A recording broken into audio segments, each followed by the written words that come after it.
La ciudad de Pompey, ubicada en las faldas del volcán Vesubio, a pocos kilómetros de la ciudad de Nápoles, es el mejor testimonio de la vida en la antigua Roma y la ciudad mejor conservada de su época. Aunque históricamente no se cuenta con una fecha cierta, según el mito, tanto Pompey como la vecina Hercolano fueron fundadas por el poderoso Hércules, cuando éste pasó por aquí conduciendo la manada roja de Gerión en su 12º trabajo. Sucesivamente, colonia griega en el siglo VII a.C., bajo la influencia romana a partir del IV siglo a.C., y definitivamente bajo el control de Roma en el siglo I a.C., la ciudad de Pompey quedó sepultada debajo de metros de ceniza volcánica y otros sedimentos después de la erupción del volcán Vesubio en el 79 de la era cristiana. Esto la protegió de los saqueos a los que se vieron expuestos otros sitios antiguos durante la Edad Media y el Renacimiento. Con el tiempo, la existencia misma de Pompey y de otras ciudades cercanas que sufrieron la misma suerte, como Hercolano, cayó en un relativo olvido. Los restos de Pompey fueron redescubiertos a finales del siglo XVI, aunque las excavaciones sistemáticas no se iniciaron sino 150 años después, a mediados del siglo XVII.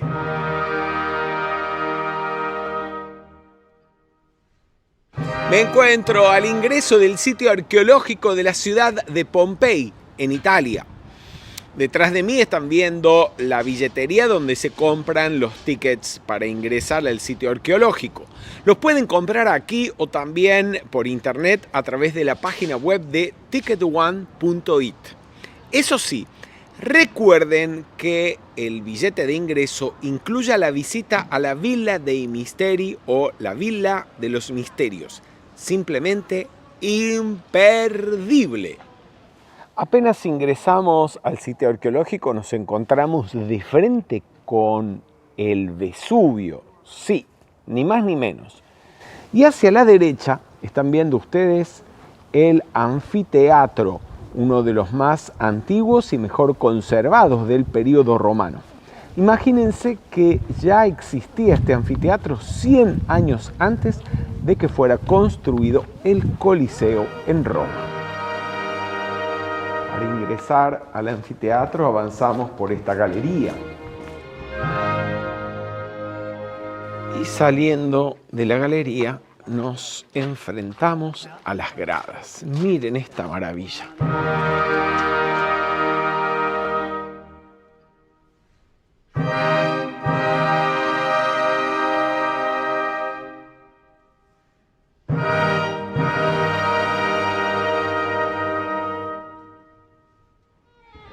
Apenas salimos del anfiteatro, nos dirigimos hacia la Vía de la Abondanza, una de las principales arterias de la antigua ciudad de Pompey y, ¿por qué no?, de las actuales ruinas o del actual sitio arqueológico. La Vía de la Abondanza muestra aún hoy en día la pavimentación original. Podemos caminar por una calle romana original. Vemos a izquierda y a derecha la vereda o la acera bastante más alta que el nivel de la calle y en las esquinas estos bloques de piedra que permitían atravesar la calle seguramente sin mojarse o sin pisar la suciedad que pudiera haber en las calles producto del paso de los carros. Ahora, estos bloques que ustedes están viendo y que permitían atravesar las calles están separados, permitiendo así el paso de los carros. Y miren esto, en cada esquina de la ciudad de Pompey encontramos estas fuentes que llevaban a través de cañerías de plomo el agua corriente hasta las esquinas, hasta cada esquina de la ciudad.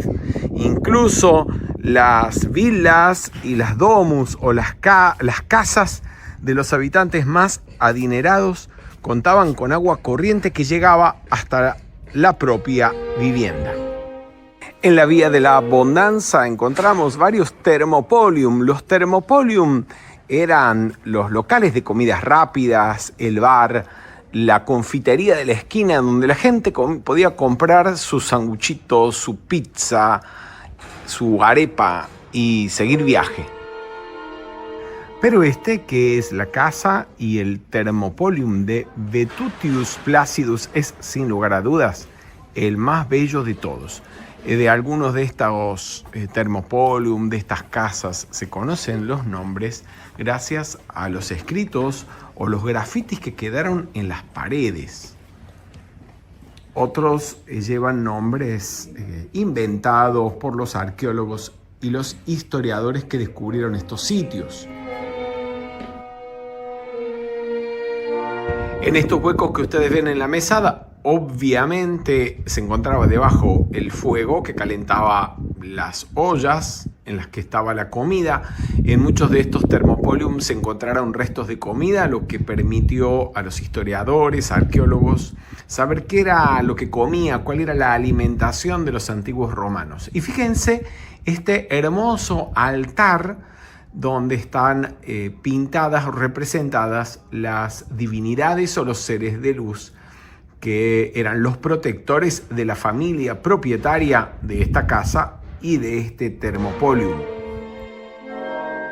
En muchas de las calles, de las casas y edificios de la antigua Pompey se encontraron estos escritos, verdaderos grafitis en algunos casos, en el otros son carteles, por ejemplo, electorales, mencionando las virtudes de algunos de los candidatos a las elecciones. En otros, los grafitis eran desde chistes hasta críticas de tipo político, poemas que un enamorado le dedicaba a su enamorada, no muy diferente de lo que podemos hallar hoy en día en algunas ciudades. A unos 200 metros de la Vía de la Abundancia encontramos la casa de Menandro, un ejemplo de una casa romana interesante de visitar, una domus, lo que sería una casa de una familia adinerada, una casa de una familia acomodada. Vemos los muros, las paredes de las casas pintadas.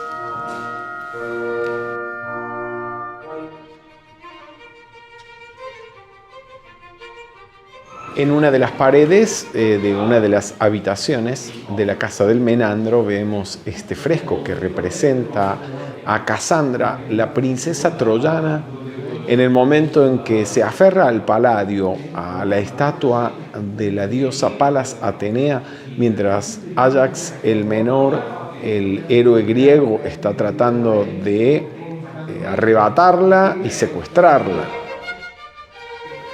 He aquí la imagen que le da nombre a la casa del Menandro y es esta representación de Menandro, un famoso comediógrafo, autor de obras de teatro griego de la antigüedad. Avanzando por la calle de la casa del Menandro y cruzando la esquina, se encuentra uno con el templo de Isis. Este templo fue uno de los primeros edificios religiosos descubiertos en las excavaciones de Pompey en la segunda mitad del siglo XVIII, en el 700. El descubrimiento del templo de Isis despertó tanto interés en toda Europa que viajeros de todos los países que realizaban el Gran Tour no podían dejar de visitar el templo de Isis. Entre los más famosos tenemos a Mozart, que junto con su padre pasaron 3 meses en Nápoles o Nápoli. Nápoli era para el momento, junto con París, las ciudades más importantes desde el punto de vista cultural. Particularmente Nápoli era la capital de la música en Europa. Contaba con 4 conservatorios que competían entre sí. Y los músicos de toda Italia venían a formarse aquí, a esta ciudad.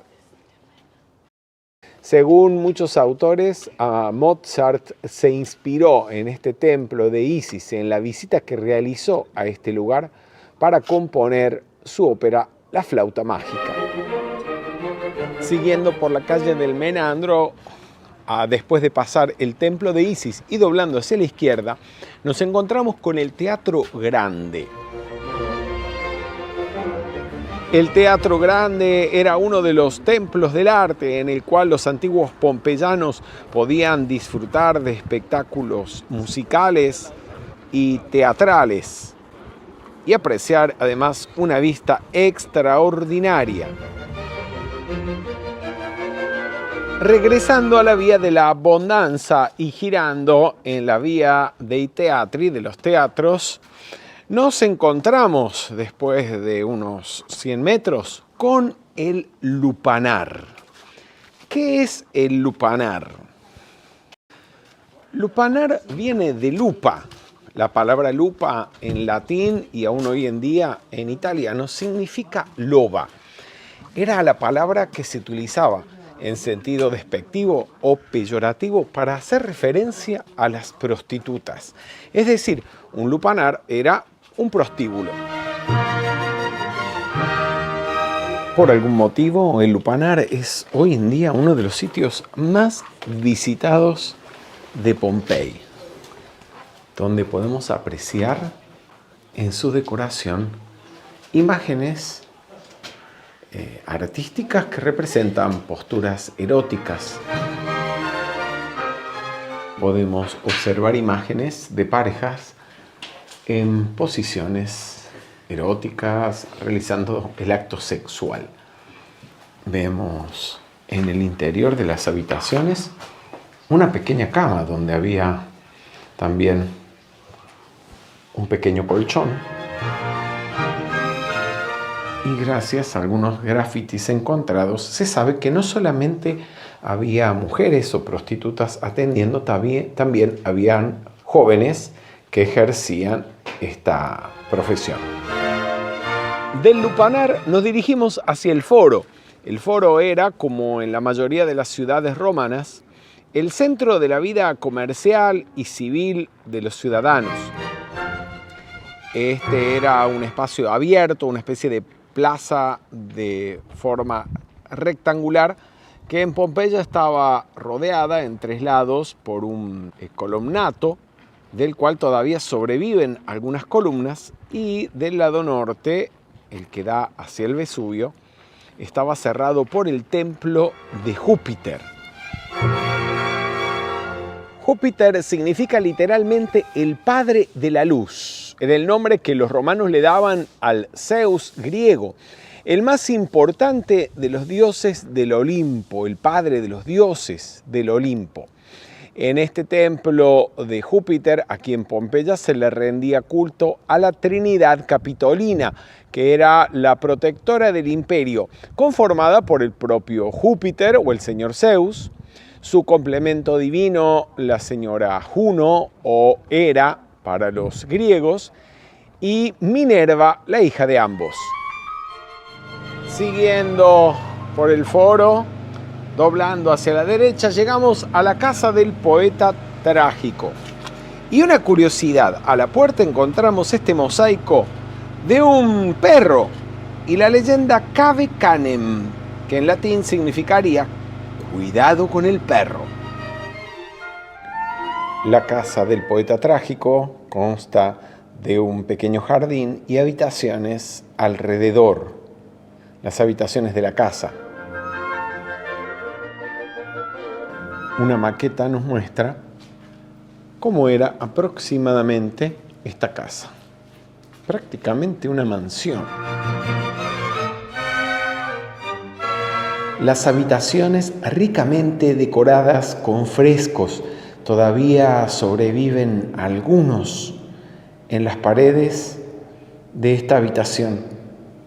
Igualmente, los mosaicos decoraban los pisos de estas habitaciones. A pocos pasos del foro se encuentra también la Casa del Fauno, una de las casas más lujosas de la antigua Pompeya y tal vez una de las más importantes. Esta casa debe su nombre a la pequeña estatua de bronce de un fauno que se encuentra en el cortile de ingreso, en el jardín o patio de ingreso. El original está en el Museo Arqueológico de Nápoles. Pero la joya, la gran joya de esta casa no es precisamente la estatua del fauno. Después de atravesar un segundo jardín, llegamos a lo que era una sala de esta casa, de esta domus romana, o pompeyana para ser más exactos, que estaba decorada por este extraordinario mosaico que representa la batalla de Isos entre Alejandro Magno y el rey Darío de Persia.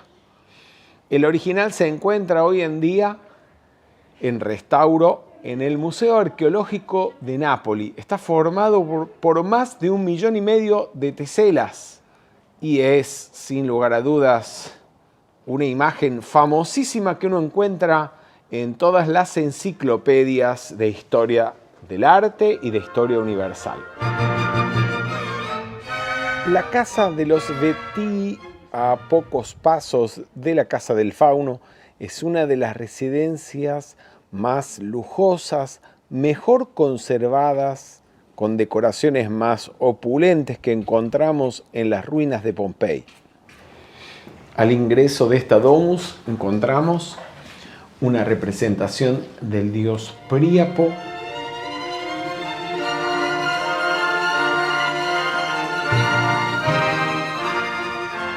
esta casa estaba indudablemente decorada de una manera magnificente.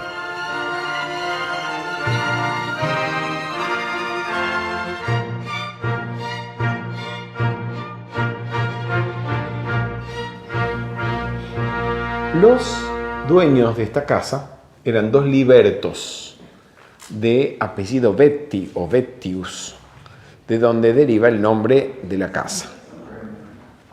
Los libertos eran esclavos que habían conseguido su libertad, ya fuera por vía de gracia, por servicios prestados a sus amos, o bien porque habían comprado su propia libertad de alguna manera.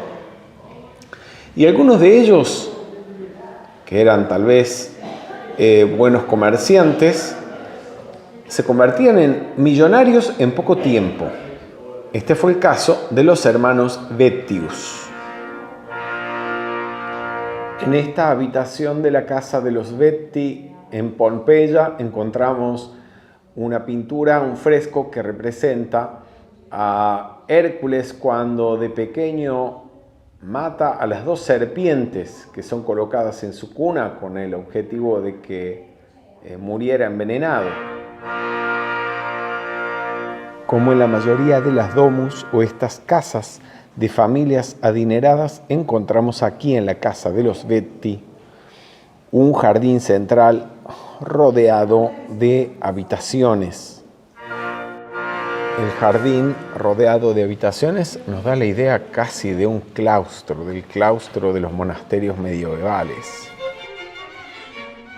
Esta habitación particularmente decorada con el famoso rojo pompeyano. Perseo, que después de matar a Medusa, salva a Andrómeda, la rescata y se casa con ella. En esta habitación encontramos una representación de Dédalo, que está construyéndole una vaca de madera a la reina Pasífae, la esposa del rey Minos.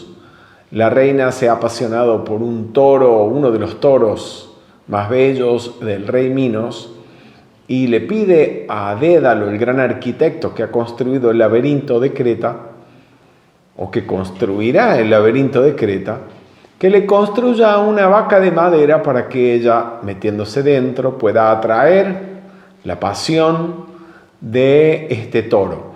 Después de algunos meses, la reina dará a luz al Minotauro, que será eventualmente encerrado en el laberinto de Creta. Toda esta historia está relacionada con uno de los trabajos de Hércules, el trabajo de Hércules en Tauro, y también con la historia del laberinto y del Minotauro, por supuesto. En la misma habitación donde hallamos la representación de Dédalo y de Pasífae, encontramos otras imágenes que decoran bellamente esta habitación con escenas de la mitología griega, que los romanos habían incorporado o asimilado completamente. No solo en los lupanares, también en las habitaciones privadas de las casas romanas es común encontrar aún hoy en día imágenes que representan a las parejas teniendo relaciones sexuales.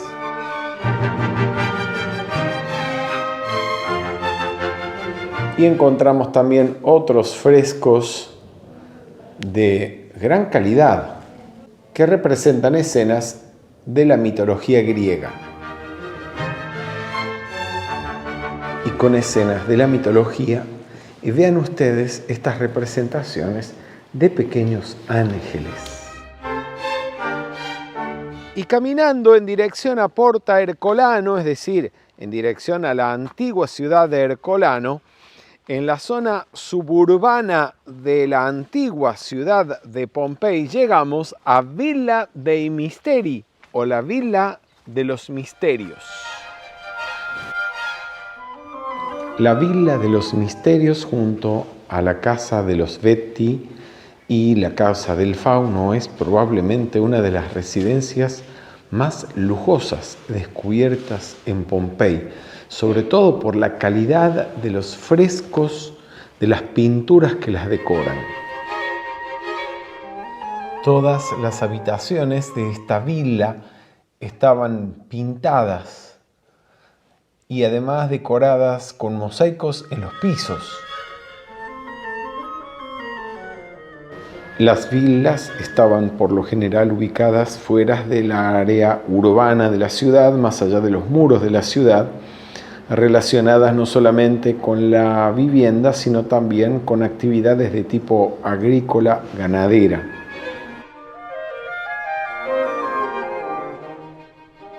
La Villa de los Misterios es particularmente famosa por los frescos que decoran esta sala, la Sala de los Misterios, donde está supuestamente representado el rito o la ceremonia en la que una esposa es iniciada antes de su matrimonio o su casamiento en los misterios dionisíacos.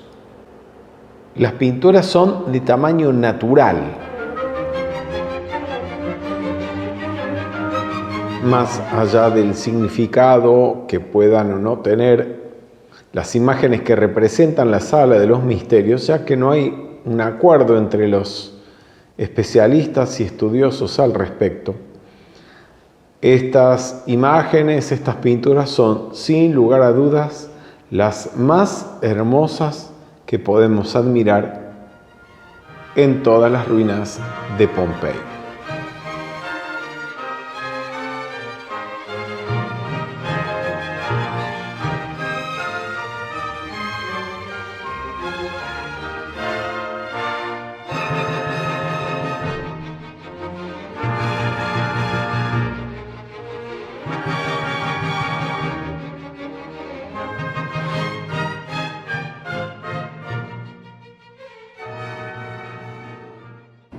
Lo que podemos ver en esta sala son calcos de los cuerpos de las víctimas de la erupción del volcán Vesubio en el 79 después de Cristo. Los primeros investigadores que iniciaron las excavaciones de la ciudad de Pompey encontraron que aquí y allá, en medio de las cenizas de los restos volcánicos, había espacios vacíos. Rápidamente intuyeron que se trataba de residuos orgánicos dejados por los cuerpos de las víctimas. Es decir, los cuerpos se descomponían con el paso del tiempo y dejaban ese espacio vacío en medio de los residuos que se habían petrificado o solidificado. Uno de los arqueólogos tuvo la genial idea de rellenar esos espacios vacíos con yeso líquido y de esa manera se obtuvieron estos calcos que son prácticamente una reproducción de los cuerpos de las víctimas, hasta en los más mínimos detalles. Los casi 4 millones de personas que cada año visitan Pompey pueden contemplar una auténtica ciudad romana en un excelente estado de conservación. La gran cantidad de hallazgos recuperados en Pompey, que incluyen desde utensilios de uso diario, frescos, mosaicos y estatuas, hasta templos, teatros, casas, residencias, baños termales y edificios públicos, ofrecen un cuadro completo de la vida romana hasta en el más mínimo detalle, y ha sido útil para comprender las costumbres, los hábitos alimenticios, la vida cotidiana, el arte y la cultura de hace más de 2000 años.